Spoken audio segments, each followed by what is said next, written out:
Pada tahun 2026, langit di Timur Tengah telah diselubungi oleh api yang marak.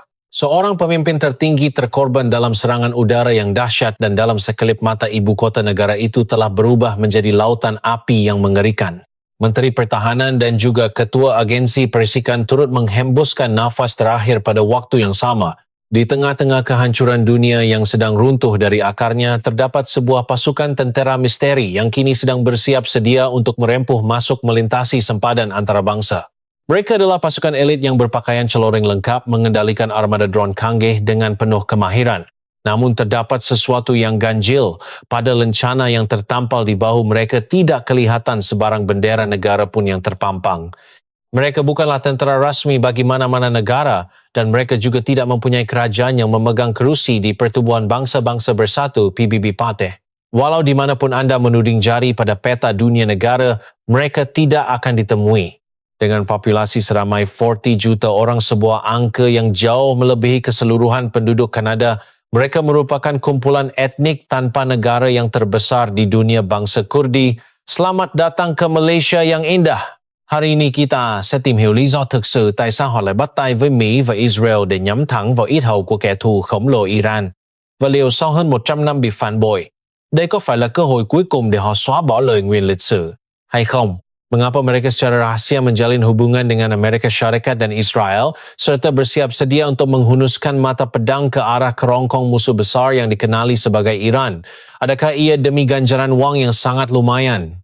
Atau sekadar dendam kesumat yang membara untuk membalas keperitan masa lalu? Tidak, jawapannya bukan itu. Alasan mengapa mereka menuju ke medan perang ini terletak pada bayang-bayang yang jauh lebih kejam dan mendesak.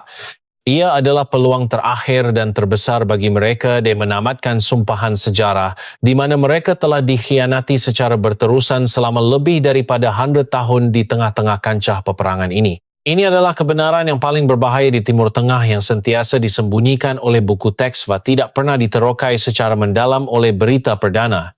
Mengapa 40 juta nyawa ini telah dipadamkan daripada peta dunia? Dan adakah di penghujung tumpahan darah mereka ini menanti sebuah negara yang telah lama didambakan? Atau adakah mereka sekali lagi akan dijadikan alat yang boleh dibuang selepas digunakan? Mari kita bongkar satu persatu sejarah berdarah dan pengkhianatan selama 100 tahun bagi bangsa Kurdi, yang merupakan watak utama namun tidak pernah diceritakan oleh sesiapapun dalam peperangan Timur Tengah tahun 2026 yang sedang bergerak pantas pada saat ini. Benih tragedi ini sebenarnya telah disemai sejak ratus tahun yang lalu. Semuanya bermula kembali ke saat di mana kuasa-kuasa besar dunia melukis garis-garis syaitan di atas peta dunia. Sebutan nama Kurdi itu sendiri sentiasa membawa bau ketidakpastian yang tidak menyenangkan, namun pada masa yang sama, ia memancarkan aroma kesunyian yang amat kuat. Sejauh mana besarnya dan betapa asingnya kewujudan mereka di Timur Tengah, jika anda memahami hakikat ini, barulah anda akan dapat melihat entitas sebenar di sebalik kesunyian yang menyeramkan yang menyelubungi rantau ini. Pertama sekali, sila beri perhatian kepada skala populasi mereka yang luar biasa. Penduduk Kurdi dianggarkan berjumlah 43 orang. Angka ini melebihi jumlah penduduk Kanada dan juga mengatasi seluruh warga negara Poland. Di Timur Tengah, mereka telah berakar umbi dengan sangat mendalam dalam sejarah sebagai kuasa keempat terbesar selepas bangsa Arab Parsi dan Turki. Namun tidak kira betapa lama anda meneliti peta dunia yang paling moden sekalipun, garis sempadan yang dinamakan Kurdistan tidak akan ditemui di sana. Tanah air mereka merangkumi bahagian tenggara Turki, utara Irak, barat Iran dan timur laut Syria. Persimpangan jalan yang dikelilingi oleh banjaran gunung yang kuram ini merupakan jantung bagi Timur Tengah, namun pada masa yang sama ia adalah tempat yang sentiasa diawasi dan dipecah belahkan oleh 4 kuasa besar di sekelilingnya. Mereka bukanlah orang Arab. Mereka adalah bangsa gunung yang mempunyai maruah yang tinggi, yang bertutur dalam bahasa Kurdi yang unik dan terus memelihara budaya asli mereka sendiri. Saladin yang pernah menewaskan tentera salib dan memerintah sebagai wira dunia Islam juga merupakan seorang pahlawan yang mempunyai darah keturunan Kurdi ini. Walaupun mempunyai sejarah yang hebat dan populasi yang begitu ramai, mengapakah mereka tidak mempunyai rumah sendiri? Terdapat sebuah peribahasa yang sangat terkenal di kalangan rakyat Kurdi yang diceritakan dengan nada sedikit sinis namun penuh dengan tekad. Orang Kurdi tidak mempunyai rakan selain daripada gunung.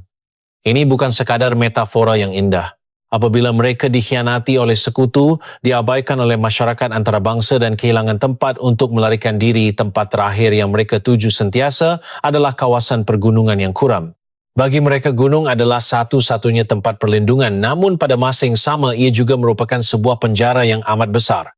Dalam masyarakat antarabangsa moden hari ini di mana sebuah negara yang hanya mempunyai beberapa juta penduduk diiktiraf kedaulatannya dan mempunyai hak suara hakikat bahawa 40 juta rakyat terus dilayan sebagai entiti yang halimunan adalah sebuah ketidakadilan yang terbesar di dunia. Mengapakah bangsa yang begitu besar ini telah dipadamkan secara sistematik daripada pentas sejarah? Alasannya bukanlah sekadar nasib malang. 100 tahun yang lalu, kuasa-kuasa besar yang menguasai dunia telah melukis garis-garis pensel yang sangat kejam di atas peta demi memuaskan nafsu mereka sendiri. Di sana tersembunyi sebuah perkiraan syaitan yang bertujuan untuk mencerai-beraikan bangsa Kurdi secara literal. Seterusnya, mari kita lihat detik pengkhianatan paling gelap dalam sejarah yang telah menghumban nasib mereka ke dalam neraka. Untuk memahami permulaan tragedi mereka, kita harus memutar kembali jarum jam ke era di mana dunia diselubungi oleh api neraka, iaitu tahun 1914, Perang Dunia Pertama. Perang besar ini bukan sekadar pertembungan antara negara-negara semata-mata. Ia juga merupakan medan pembahagian wilayah yang berbau hanyir darah di mana kuasa-kuasa besar berebut untuk memakan sisa-sisa Empire Uthmaniyah, sebuah empire gergasi yang telah menguasai Timur Tengah selama 600 tahun. Di dalam bilik mesyuarat yang suram dan penuh dengan asap rokok di London dan Paris, para pemimpin pihak bersekutu yang yakin akan kemenangan telah membentangkan peta dengan pembaris dan pensel di tangan. Perhatian mereka bukanlah tertumpu kepada keamanan orang yang tinggal di sana, tetapi hanyalah tentang bagaimana untuk memaksimumkan kepentingan dan hak mereka secara paling cekap. Hanya itu sahaja. Namun dalam perkiraan kejam itu pernah ada satu saat di mana cahaya keemasan menyinari rakyat Kurdi buat seketika. Itulah perjanjian Sèvres yang bersejarah yang ditandatangani di pinggir bandar Paris, Perancis pada tahun 1920.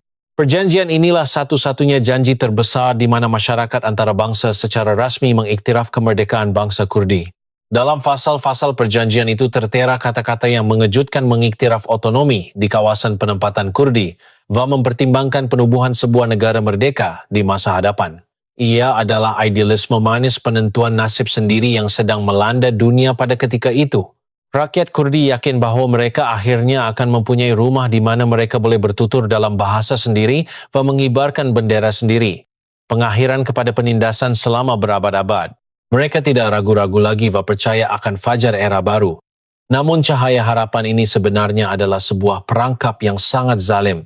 Mengapa janji suci yang sepatutnya ditandatangani oleh masyarakat antarabangsa ini dicampakkan ke dalam tong sampah dalam masa hanya beberapa tahun sahaja?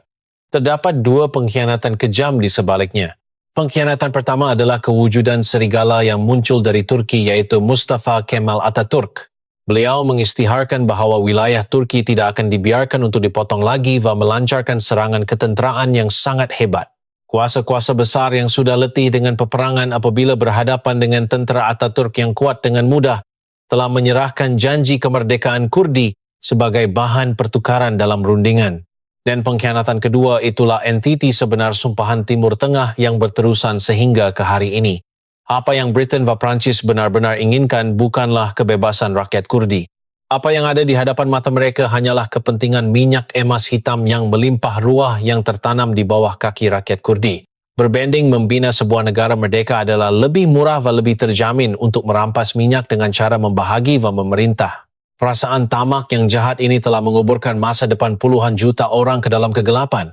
Idealisme telah dipadamkan dengan kejam oleh nafsu kuasa besar. Buah yang dinamakan negara yang pernah dihulurkan di hadapan mata mereka lenyap tanpa dikesan sejurus sebelum tangan mereka sempat mencapainya. Pada tahun 1923, hanya 3 tahun selepas perjanjian Sèvres, sejarah telah meninggalkan bangsa Kurdi sepenuhnya dan menjatuhkan hukuman mati yang sangat zalim. Apakah nama perjanjian yang mencerai-beraikan mereka ke dalam 4 neraka itu? Julai 1923 di sebuah bandar tepi tasik yang tenang di Switzerland, yaitu Lausanne. Di tempat yang melambangkan keamanan ini, surat pelaksanaan hukuman mati untuk puluhan juta rakyat Kurdi telah disiapkan. Itulah perjanjian Lausanne yang terkenal dengan reputasi buruknya dalam sejarah. Hanya 3 tahun selepas dunia menjanjikan negara merdeka Kurdistan kepada mereka, perkataan itu telah dipadamkan tanpa dikesan daripada peta oleh pemadam sejuk kuasa-kuasa besar pada hari itu. Wakil-wakil dari Britain, Perancis dan Turki yang bangkit semula dengan kekuatan ketenteraan yang besar berkumpul di sekeliling meja dan melukis semula garis sempadan baru dengan pembaris dan pensel. Ia adalah mata pisau yang secara literal memotong hubungan darah dan sejarah ribuan tahun orang yang hidup di sana sehingga berkecai. Pada saat ini, rakyat Kurdi dipaksa masuk ke dalam 4 neraka yang tidak diingini. Ada yang terkurung di dalam sempadan baru Turki, ada yang dimasukkan ke dalam Irak demi kepentingan minyak Britain. Selain itu, ada Syria yang dikuasai Prancis dan juga Iran, di mana sempadan lama masih kekal. Ahli keluarga yang sehingga semalam bertutur bahasa yang sama dan berlari di tanah yang sama, tiba-tiba pada suatu hari berubah menjadi warga negara yang berbeza disebabkan oleh satu garisan yang dilukis. Si abang dikerahkan sebagai tentera Turki manakala si adik hidup sebagai rakyat Irak. Bahasa yang perlu dituturkan, undang-undang yang perlu dipatuhi, malah rupa musuh yang perlu ditarik picu senapang, semuanya ditentukan oleh satu garisan yang ditetapkan oleh negara luar. Sebuah ketidakadilan yang tidak dapat dielakkan. Namun ketakutan yang sebenar menanti selepas perpekahan itu. Di setiap negara tersebut mereka tidak lagi dianggap sebagai manusia. Apa yang dihadapkan kepada mereka adalah keganasan atas nama perlucutan identiti secara menyeluruh. Terutamanya di Turki, kewujudan mereka itu sendiri dianggap sebagai satu dosa. Jika sepatah kata bahasa Kurdi dituturkan di tempat awam, mereka akan segera dihumban ke dalam penjara. Mereka juga dirampas nama Kurdi yang membanggakan itu, dan sebaliknya mula dipanggil dengan nama aneh yang tidak wujud, yaitu Turki Gunung. Kamu semua adalah orang Turki. Cuma kerana tinggal di gunung bahasa, kamu menjadi sedikit pelat. Diberitahu begini, mereka menempuh era kesunyian di mana mereka tidak dibenarkan pun untuk menyebut asal-usul sendiri. Ia adalah sebuah padang eksperimen yang besar untuk menyesakkan jiwa mereka sebagai satu bangsa secara perlahan-lahan namun pasti. Di sebalik bayang-bayang kuasa besar membahagi-bahagikan minyak dan kepentingan 40 triliun nyawa telah dikuburkan dalam kegelapan sejarah sebagai hantu yang tidak wujud. Namun walau sekuat manapun penindasan yang dikenakan api untuk memiliki negara sendiri yang menyala di dalam hati mereka tidak dapat dipadamkan. Kira-kira 20 tahun selepas itu mengambil peluang daripada kekacauan Perang Dunia Kedua di mana seluruh dunia diselubungi kegilaan mereka, akhirnya berjaya mencipta sebuah keajaiban. Ini adalah kisah tentang sebuah negara hantu yang paling menyedihkan namun paling indah dalam sejarah yang hancur dalam masa hanya 11 bulan. Terdapat satu saat di mana rakyat Kurdi yang terpecah belah telah menjulang obor bernama negara dengan tangan mereka sendiri dalam sejarah yang perit itu. Ia berlaku pada tahun 1946, sejurus selepas berakhirnya Perang Dunia Kedua. Pentasnya adalah Mahabat, sebuah bandar kecil di barat laut Iran. Pada ketika itu dunia sedang berada dalam huru-hara berikutan pengurusan selepas perang. Bahagian utara Iran diduduki oleh Kesatuan Soviet, manakala bahagian selatan diduduki oleh Britain, lalu mewujudkan sebuah kawasan kosong seperti keajaiban di mana kuasa kerajaan pusat tidak sampai. Bagi rakyat Kurdi, ia adalah satu-satunya jurang sejarah yang tercipta daripada pertelingkahan antara kuasa-kuasa besar.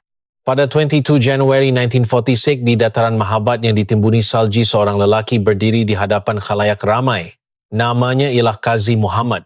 Beliau mengisytiharkan kemerdekaan dan melahirkan Republik Mahabat ke dunia ini. Bagi bangsa Kurdi, ia benar-benar merupakan 11 bulan yang ajaib. Di bandar itu, bendera berwarna merah, putih dan hijau yang merupakan simbol mereka berkibar dengan megahnya dan bahasa Kurdi diiktiraf sebagai bahasa rasmi. Sekolah-sekolah di mana pelajaran dijalankan dalam bahasa sendiri yang dilarang, sehingga semalam mula dibina satu demi satu lagu-lagu sendiri berkumandang di radio dan mereka membincangkan masa depan dengan tangan sendiri. Ia adalah rasa kebebasan yang sangat manis dan memukau bagi mereka yang telah ditindas oleh bangsa asing selama berabad-abad. Namun impian ini hanyalah sebuah bidak catur yang sangat rapuh dan kejam. Arus deras era baru yang dipanggil Perang Dingin telah menelan republik kecil ini tanpa belas kasihan. Bagi Kesatuan Soviet yang sepatutnya menyokong Mahabat dari belakang, semangat rakyat Kurdi itu sejak awal lagi tidak mempunyai sebarang nilai. Apa yang Soviet benar-benar inginkan hanyalah kad untuk memajukan rundingan kepentingan minyak dengan kerajaan Iran demi keuntungan mereka. Saat kontrak minyak ditandatangani, Soviet dengan mudah meninggalkan rakyat Kurdi dan memutuskan untuk berundur. Di hadapan Republik yang kehilangan penyokong terkuat, kereta kebal tentera Iran yang dibekalkan dengan senjata moden dari Amerika mula menghampiri. Hanya 11 bulan kemudian di dataran yang sama di mana mereka pernah meraihkan kemerdekaan bapa pengasas negara Ghazi, Muhammad telah berdiri di atas pelantar hukuman mati.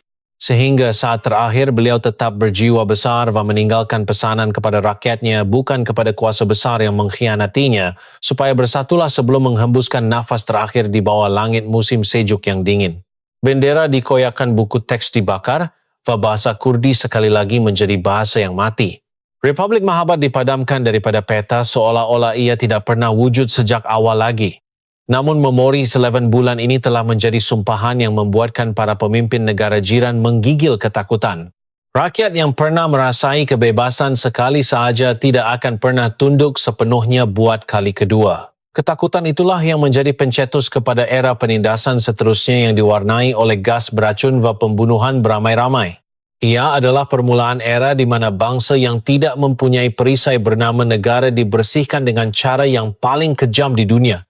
Selepas impian singkat bernama Mahabat, hangkur apa yang datang kepada rakyat Kurdi adalah era penderitaan yang paling gelap dan penuh dengan bau darah dalam sejarah.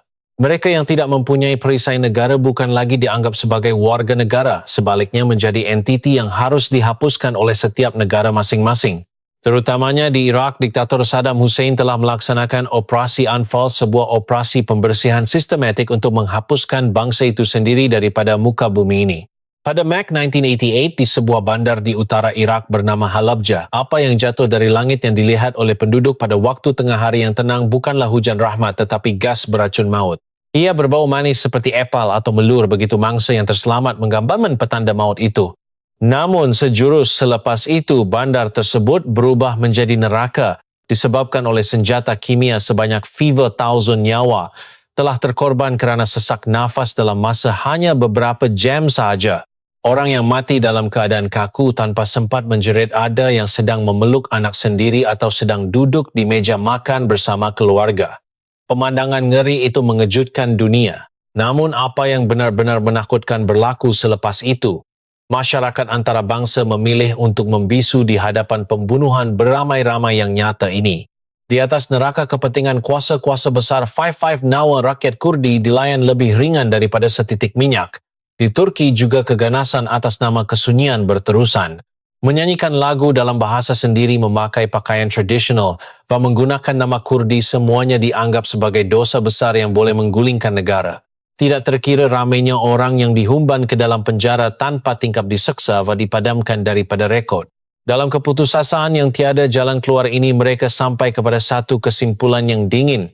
Satu-satunya perkara yang dapat melindungi nyawa kami bukanlah undang-undang antarabangsa atau bantuan kemanusiaan, tetapi hanyalah senapang di tangan kami. Dengan itu di pelbagai tempat organisasi bersenjata yang kuat melangkaui sekadar kumpulan pertahanan diri mula bangkit. Di utara Iraq di bawah pemimpin legenda Mustafa Barzani, Peshmerga telah ditubuhkan. Peshmerga dalam bahasa mereka bermaksud mereka yang berhadapan dengan maut. Ia adalah pernyataan tekad yang menyerupai kegilaan di mana mereka tidak keberatan untuk menyerahkan nyawa sendiri sebagai pertaruhan demi melindungi keluarga tersayang dan tanah air yang dipijak-pijak. Manakala berhampiran sempadan Turki, PKK, Parti Pekerja Kurdistan yang melakukan perjuangan bersenjata radikal juga dilahirkan dan mula mengulangi pertembungan berdarah dengan tentera kerajaan. Perjuangan mereka kadangkala sangat tragis dan mengorbankan banyak nyawa. Namun bagi mereka itu bukanlah keganasan tetapi jeritan terakhir untuk menuliskan maruah bangsa yang cuba dipadamkan dengan darah. Walaupun dipisahkan oleh sempadan, dibakar oleh gas beracun dan diabaikan oleh dunia, mereka tidak menyerah kalah. Sebaliknya, semakin hebat penindasan dilakukan, hati rakyat Kurdi yang berpecah belah semakin bersatu dengan kuat seperti keluli disebabkan oleh tragedi yang sama. Kepada mereka yang meneruskan perjuangan sunyi itu pada suatu masa, satu tangan yang tidak dijangka telah dihulurkan dari seberang kegelapan. Ia adalah sebuah negara yang juga terpinggir di sudut Timur Tengah dan dikelilingi oleh musuh seperti seorang pembunuh upahan yang sunyi. Mari kita bongkar rahasia sulit antara bangsa Kurdi dan Israel yang mengejutkan dunia serta strategi kelangsungan hidup yang dingin di sebaliknya. Rakyat Kurdi yang dikelilingi musuh di setiap penjuru dan diabaikan masyarakat antarabangsa ketika mereka tiada pilihan selain menunggu ajal di jurang keputusasaan sebutir cahaya telah menyinari dari seberang kegelapan. Namun identiti sebenar cahaya itu tidak disangka oleh sesiapa pun. Ia adalah negara yang paling dibenci di Timur Tengah, namun pada masa yang sama paling ditakuti Israel, negara orang Yahudi. Mengapa bangsa Kurdi yang majoritinya beragama Islam dan negara Yahudi Israel menjalinkan hubungan rahsia di sebalik sejarah? Di sana terdapat strategi kelangsungan hidup yang dingin yang ditinggalkan oleh bapa pengasas Israel David Ben-Gurion. Namanya ialah doktrin pinggiran. Pada tahun 1950 dan sejurus selepas penubuhannya, Israel telah dikepung sepenuhnya oleh negara-negara Arab di sekelilingnya dan sentiasa terdedah kepada ancaman pemusnahan. Untuk memecahkan kepungan neraka ini dari dalam jawapan yang mereka perolehi adalah sebuah logik yang sangat kejam mempersenjatai kuasa yang berada di luar negara Arab atau kumpulan minoriti yang ditindas di dalam negara Arab dan mengganggu musuh dari dalam. Sasaran terbesar yang dipilih sebagai duri yang menusuk kerongkong negara kuat seperti Iraq dan Syria adalah bangsa Kurdi. Musuh kepada musuh aku adalah kawan aku. Di bawah logik darah ini, peperangan bayangan yang tidak tercatat dalam sejarah bermula antara agensi perisikan Israel Mossad dan pahlawan Kurdi Peshmerga. Dari tahun 1960-an hingga 70-an, penasehat ketenteraan Israel menyamar dan menyusup masuk ke kawasan pergunungan yang kuram di utara. Mereka melatih pemuda-pemuda Kurdi yang sehingga semalam hanya menggembala kambing tentang taktik gerila modern, teknik pembunuhan dan cara mengendalikan senjata canggih. Komander Kurdi yang cedera parah di medan perang diterbangkan secara rahsia ke hospital di Israel pada waktu tengah malam dan diselamatkan oleh pasukan perubatan terbaik. Bagi rakyat Kurdi Israel bukan sekadar penyokong. Mereka mungkin melihat impian mereka sendiri pada imej orang Yahudi yang juga ditindas dalam sejarah terselamat daripada neraka Holocaust, namun tetap berusaha membina negara sendiri. Sudah tentu hubungan ini adalah buah terlarang. Jika kerjasama dengan Israel didedahkan kepada umum negara Arab di sekeliling akan menjerit bahawa Kurdi adalah anjing Yahudi dan memberikan alasan untuk pembunuhan beramai-ramai yang lebih dahsyat. Oleh itu, hubungan kerjasama ini telah disembunyikan dalam kegelapan yang mendalam sebagai rahsia terbuka di Timur Tengah selama bertahun-tahun. Namun pakatan antara golongan yang sunyi ini masih hidup dalam bentuk yang berbeza sehingga ke hari ini. Israel masih merupakan satu-satunya negara di dunia yang menyokong kemerdekaan Kurdi secara terbuka. Dan pada tahun 2020 mereka berhadapan dengan raksasa gergasi yang sama. Itulah bayang-bayang yang sedang mengubah situasi Timur Tengah sekarang menjadi neraka Iran yang telah sekian lama menindas bangsa Kurdi. Iran kini mula runtuh dari dalam. Mengapa sekarang? Mengapa pada saat ini di tahun 2026 rakyat Kurdi sekali lagi mengangkat senjata menuju ke jantung Iran? Di sana terdapat api revolusi yang indah namun zalim, yang seolah-olah menggerakkan jarum sejarah secara paksa yang bermula daripada kematian seorang wanita muda. Dan jarum jam kini bergerak ke masa kini tahun 2026. Apa yang menggegarkan seluruh Timur Tengah sekarang adalah pergolakan Iran, sebuah negara gergasi yang semakin lemah dan niat membunuh yang dingin daripada masyarakat antarabangsa yang mengepungnya. Di tengah-tengah ribut yang mengamuk ini, mengapakah rakyat Kurdi sekali lagi bergerak dengan begitu rancak dan sistematik berbanding sebelum ini? Pencetus langsungnya terletak pada darah yang ditumpahkan oleh seorang wanita muda beberapa tahun yang lalu.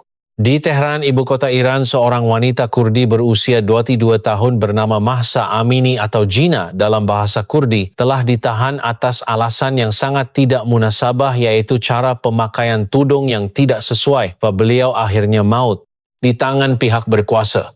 Kematian beliau bukan sekadar insiden yang menyedihkan. Ia telah menyalakan sumbu kemarahan 40 trio orang yang telah ditekan selama 100 tahun secara serentak. Satu jeritan yang bermula daripada kesedihan telah melintasi sempadan merempuh tembok etnik dan bergema ke seluruh pelosok. Jinjian Azadi yang bermaksud wanita kehidupan kebebasan dalam bahasa Kurdi.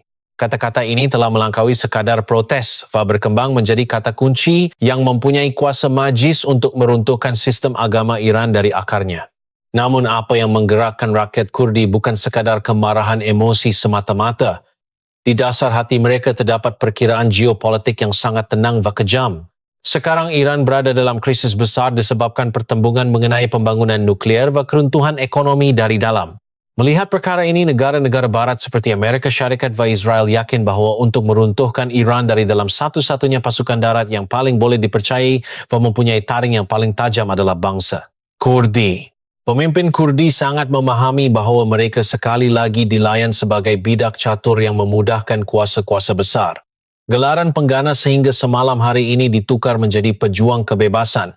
Mereka telah melihat ketidakstabilan politik antarabangsa yang memuakkan ini berkali-kali dalam pengkhianatan selama 100 tahun. Namun mereka tetap membuat pertaruhan. Pemuda-pemuda yang mempunyai darah keturunan Wira masa lalu, Saladin kini mengendalikan drone moden berlari merentasi pergunungan menuju ke jantung Iran. Apa yang mereka sasarkan bukanlah sekadar menggulingkan rejim. Kali ini kami tidak akan membiarkan sesiapa pun merampas masa depan kami. Kami tidak akan membiarkan sesiapa pun melarang bahasa anak-anak kami. Itulah maruah mutlak yang dinamakan kedaulatan. Pada tahun 2026, di mata pahlawan Kurdi yang berdiri di barisan hadapan medan perang tidak ada lagi keraguan sebagai mangsa tragedi. Apa yang ada di sana hanyalah tekad pemangsa yang dingin untuk memecahkan kesunyian 100 tahun dengan tangan sendiri dan memakan raksasa gergasi yang bernama sejarah. Namun sejarah sentiasa menyediakan ironi yang kejam. Di penghujung peperangan ini, adakah mereka akhirnya akan dapat menemui rumah? Atau adakah mereka sekali lagi akan ditinggalkan di medan perang dalam keadaan berlumuran darah? Sebaik sahaja kuasa-kuasa besar bersalaman di sebalik tabir, adakah impian 100 tahun akan menjadi kenyataan atau adakah mereka akan tenggelam ke dalam jurang keputusasaan yang lebih dalam? Jawapannya tersembunyi dalam realiti yang sangat dingin. Kita telah menelusuri perjalanan penggembaran yang sunyi dan penentangan yang berlumuran darah selama seabad bagi bangsa Kurdi etnik tanpa negara terbesar di dunia. 1 abad telah berlalu sejak garis pensel yang dilukis dengan kejam oleh kuasa besar menggunakan pembaris di bilik mesyuarat di London mencerai-beraikan nasib puluhan juta orang. Dan sekarang pada tahun 2026, garis sempadan lama itu sekali lagi hampir runtuh dengan bunyi yang kuat disebabkan oleh darah yang tumpah di medan perang dan jeritan yang menuntut kebebasan. Jika kita menoleh ke belakang langkah, mereka sentiasa merupakan rangkaian pengkhianatan yang berterusan. Ada kalanya mereka digunakan untuk kepentingan kuasa besar dan ada kalanya mereka dibuang begitu sahaja sebagai produk kompromi geopolitik. Setiap kali itu berlaku, mereka akan merasai peribahasa sumpahan itu. Orang Kurdi tidak mempunyai rakan selain daripada gunung dengan perasaan seolah-olah sedang memuntahkan darah. Namun pada tahun 2026 ini, apa yang kita saksikan bukanlah bangsa Kurdi sebagai mangsa tragedi masa lalu. Mereka bukan lagi entiti yang memohon belas kasihan daripada kuasa besar. Dengan menukar api revolusi yang bermula daripada kematian Mahsa Amini menjadi bahan api, mereka kini adalah pelaku utama yang memegang kuasa dingin untuk melukis semula peta kuasa di Timur Tengah dengan tangan mereka sendiri. Apa yang mereka tuntut bukanlah merampas tanah orang lain atau menguasai sesiapa pun.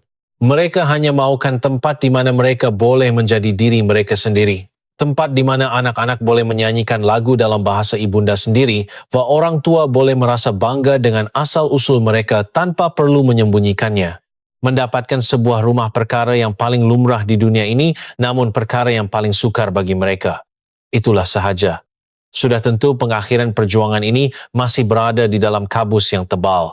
Mungkin hari di mana permainan kuasa politik antarabangsa yang kejam memijak-mijak impian mereka tanpa belas kasihan akan datang lagi.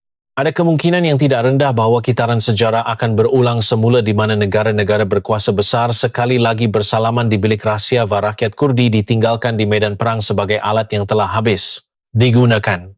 Namun walaupun kali ini bentuk sebuah negara tidak berjaya diperolehi, ada satu perkara yang pasti, yaitu hati rakyat Kurdi yang telah menempuh penindasan selama 100 tahun dan dipecah belahkan ke dalam 4 buah negara kini telah bersatu sebagai satu kehendak gergasi yang lebih kuat daripada sebelum ini.